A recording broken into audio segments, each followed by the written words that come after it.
चला आज पावभाजी बनवूया। त्यासाठी पाव फ्लावर, पाव गाजर, पाव शिमला मिरची, अर्धा ते पाऊण किलो बटाटी जरा जास्त लागणार आहे आपल्याला, आणि मटार. तर मटार माझ्याकडे नव्हती म्हणून मी वाटाणे भिजत घातले. वाटाणेही तुम्ही वापरू शकता. तर ते दाखवल्याप्रमाणे स्वच्छ धुवून बारीक चिरून घ्या आणि कुकरमध्ये आपल्याला 3 ते 4 शिट्ट्या कुकरला लावून घ्यायच्या आहेत. याच्यामध्ये तुम्ही बीटही ॲड करू शकता.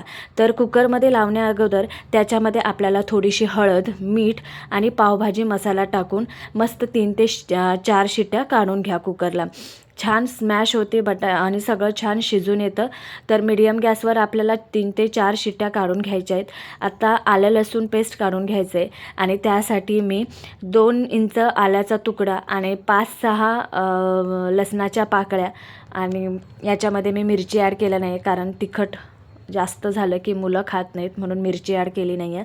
कोथिंबीर टाकून मस्त मिक्सरला बारीक वाटून घेतलं आहे. आणि इकडे भाज्या चांगल्या शिजल्या आहेत. तर त्या शिजलेल्या भाज्या एका साईडला ड्रेन करून घेतल्यात, पाणी एका साईडला काढून घेतलं आहे त्याचं. त्यानंतर आता आपल्याला फोडणी करायची आणि त्यासाठी अर्धा किलो कांदे आणि अर्धा किलो टोमॅटो हे आपल्याला सेम माप लागणार आहे. तर कांदा आणि टोमॅटो छान बारीक चिरून घ्यायचं आहे. आणि आता टोपामध्ये मी टोप गरम झाला की त्याच्यामध्ये बटर आपल्याला टाकून घ्यायचं आहे आणि 3 ते 4 चमचे टेबलस्पून आपल्याला तेल टाकून घ्यायचं आहे. आणि त्यानंतर थोडंसं जिरं फोडणीला टाकले आणि कांदा चांगला भाजून घेतला आहे. आणि कांदा चांगला भाजल्यानंतर आपल्याला टॉमॅटो ॲड करायचा आहे आणि कांदा आणि टॉमॅटो छान शिजायला द्यायचं आहे. ॲक्च्युली कांदा आणि टॉमॅटो शिजायलाच आपल्याला जास्त वेळ लागतो.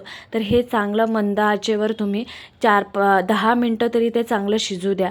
आणि त्यानंतर जी आलं लसूण पेस्ट टाकली आहे ती सगळी टाकून मस्त फ्राय करून घ्या ती आलं लसूण पेस्ट. आणि त्यानंतर मी इथे रेड काश्मीरी चिली पावडर टाकला आहे, तो छान रंग येण्यासाठी. तर ते टाकल्यानंतर चांगलं परत एकदा परतून घ्या आणि मग पावभाजी मसाला मी ॲड केला आहे आतमध्ये. आता ही मस्त भाजी स्मॅश करून घ्यायची आहे स्मॅशरने. मी दाखवल्याप्रमाणे छान स्मॅशरने पावभाजी स्मॅश होते त्याने. तर पावभाजी हा बेस्ट ऑप्शन आहे.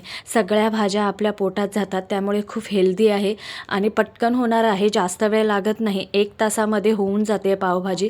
तर एकदा नक्की ट्राय करून बघा. ते जे स्मॅशरने स्मॅश करून घेतलेलं बटाटी कांदा सगळं जे काही मिक्सचर आहे ते मस्त फोडणीला दिलं आहे आपलं आतमध्ये टाकून घ्यायचं आहे. आणि हे पाणी जे आपण ड्रेन करून ठेवलं होतं ते पाणी आपल्याला फेकून द्यायचं नाही आहे. ते पाणी आपल्याला या पावभाजीमध्ये ॲड करून घ्यायचं आहे. आणि जेवढी जाड पातळ कशी करायची तशी पावभाजी आपल्याला करून घ्यायची आहे.